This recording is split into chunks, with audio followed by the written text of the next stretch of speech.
Hello everybody. Our story today is called What Planet Are You From, Clarice Bean? This story is written by Lauren Child, who is also the author of Charlie and Lola.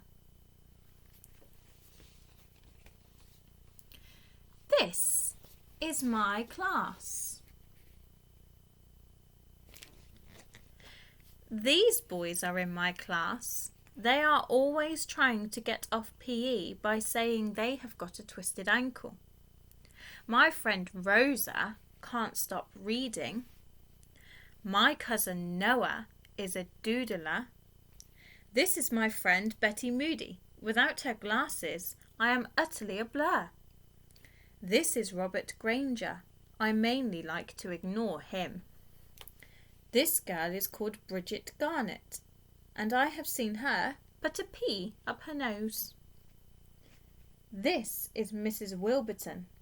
You have to do what Mrs. Wilburton says, because it will be staying behind, cleaning the board, if you don't. Sometimes I fall off my chair on purpose. This makes Mrs. Wilburton very irritated.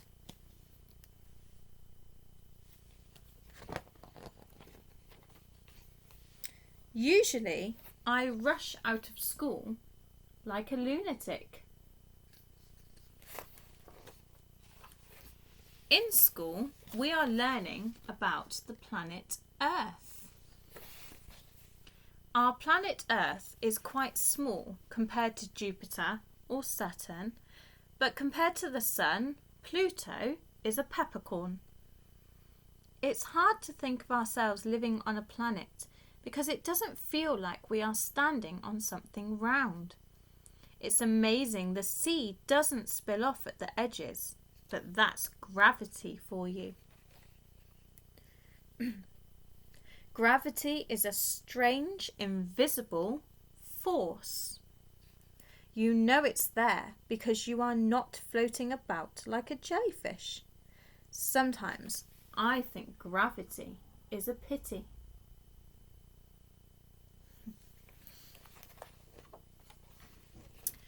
Mrs. Wilburton wants us to do a project called The Environment, which is nature really. She has given us little books to write in. Nature is something I know lots about. We've got lots of it in our garden. There's even nature in the Baldini brothers' garden, although you wouldn't think so to look at it. It's mainly dustbins and concrete and a bit of an old car. Robert Granger lives nearby, and he is always trying to walk home with me. He says, "Hey, Clarice Bean, wait for me." Luckily, I am a fast walker.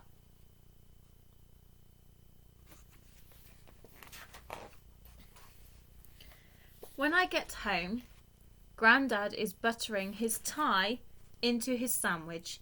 He hasn't noticed. He's too busy watching a program about nature. Grandad loves nature, especially when it's Australian. He likes the idea of living somewhere where not many people are. In Australia, you can drive for maybe squillions of days without noticing a single supermarket, just maybe a kangaroo or a wombat. He says, "I can picture myself sitting in a deck chair on the top of Uluru, listening to the cricket. But I'm just as happy watching the world go by under the tree in Navarino Street." That's our street.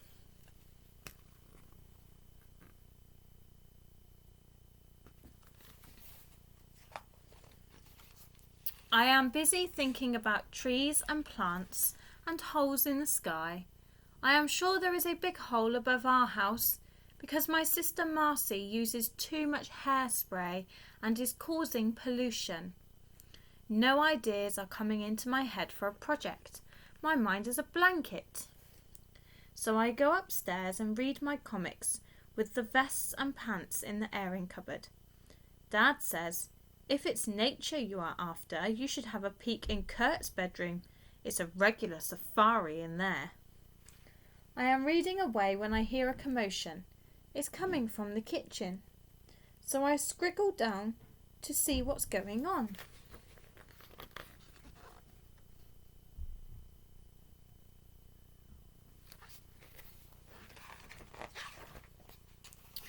What's happened is my brother Kurt has rushed in, and I can see straight away that he's not normal because he is running. He never runs. He is flapping the local newspaper about. Dad says, "What on earth has got into him?" Mum says, "It's his hormones. They are playing havoc at the moment." Hormones are things which buzz about in your body, making you find your family embarrassing and causing pimples. The paper says, "Tree to be chopped down in Navarino Street." It's a really nice tree too, and it is maybe even at least 100 years old. Kurt says, "I won't have any dinner because I am too depressed to chew." Grandad switches off the television, so of course we know he's upset. Cement, our dog.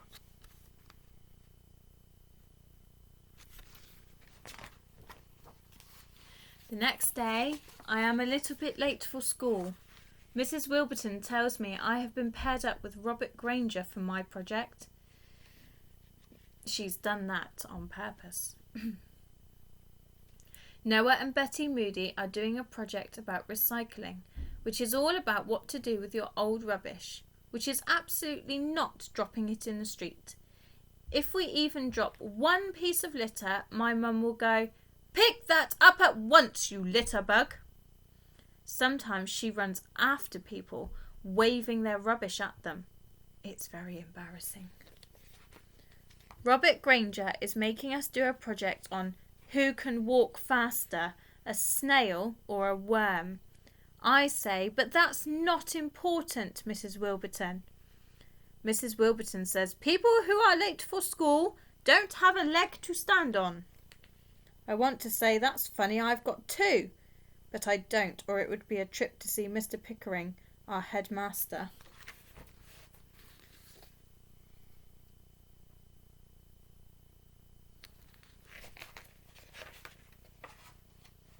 At least things are exciting at home. Kurt and his friend Morton are going to camp up the tree. Kurt says he's going to become an eco-warrior. He's got a tent and everything. Dad says, "How are you going to pitch a tent up a tree?" Kurt isn't listening. He says, "We are going to make a plan of action to stop all the destruction." Dad mutters it's a shame he doesn't take action over all the destruction going on in his bedroom. Mum says, "I'm just pleased Kurt is going to do something which involves the word action." When Morton arrives, Marie runs upstairs to put on more makeup.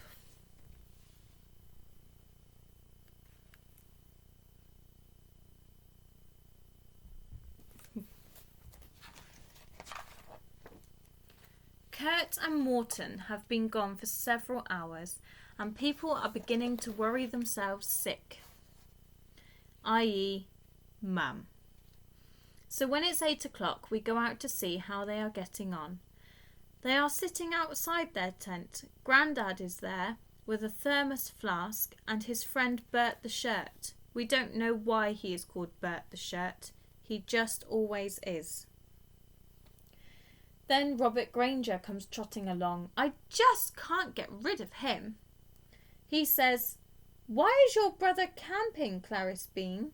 Is he on holiday?" I say, "No one goes on holiday in their own street, nitwit. They're having a protest." He says, "They can't be protesting. They haven't got any signs." Kurt goes a bit down in the mouth. Mum tries to cheer him up. She says she's really proud of Kurt and Morton and keen on what they are up to.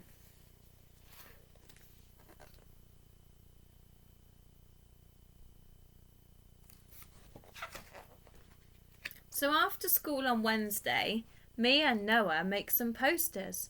Of course, Minal, my squirty younger brother, wants to join in. We write, "Free the tree," because it rhymes, really. Noah is mostly doing the pictures. Noah is a good drawer. He can draw anything except for a camel or a horse, so don't bother asking him. When we have finished, we all go down to the tree. We leave a note for Dad because, of course, he's still working like a maniac. Free the tree. Kurt is very pleased with our posters and he slightly smiles, even though Minal has made a bad spelling mistake and no one can spell the word environment.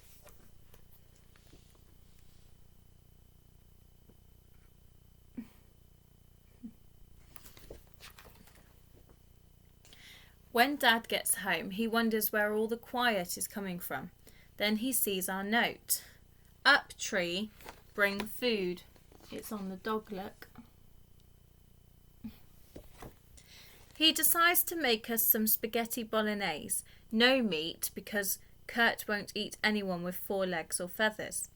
Dad would much rather cook for a living, but he's up to his ears in the wheeling and dealing business, and someone's got to bring home the bacon. I like to cook too. I do ketchup on toast, and in summer, salad cream on a tomato. Hardly any washing up is involved.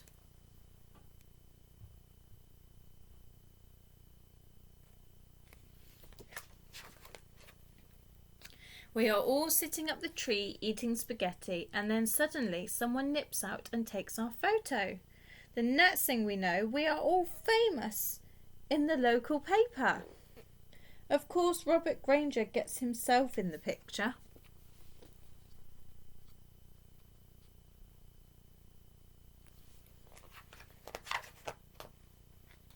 When I get to school, I am in big trouble. Mrs. Wilburton wants to know why I am late again and where the dickens is my snail and worm project. I say I've been up till all hours saving the planet in our street. Mrs. Wilburton says, I can assure you I will be calling your mother. I say she can't get to the phone right now, Mrs. Wilburton, because she's up a tree. Mrs. Wilburton says, right, that does it, young lady. We do not tolerate nonsense in this class. Robert Granger says, but it's true, Mrs. Wilburton.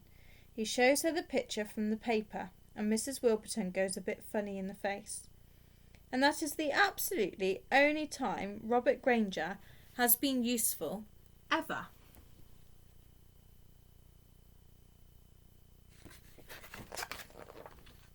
My project. This week I have been an eco-warrior. Being an eco-warrior means you must use recycled toilet paper because toilet paper is made out of trees. Trees are important because they are stopping the earth running out of air. If we didn't have trees, we would all live in bubbles like space. We would all live in bubbles like spacemen. Trees are also ginormous vacuum cleaners sucking up the pollution. There is much more to trees than twigs and leaves. And that is why some people think it is important to sit up a tree, even if it is raining and you have to be late for one measly day of school. Mrs. Wilburton does a smile, which is a bit tight at the edges. But of course, she has to say, well done, Clarice Bean.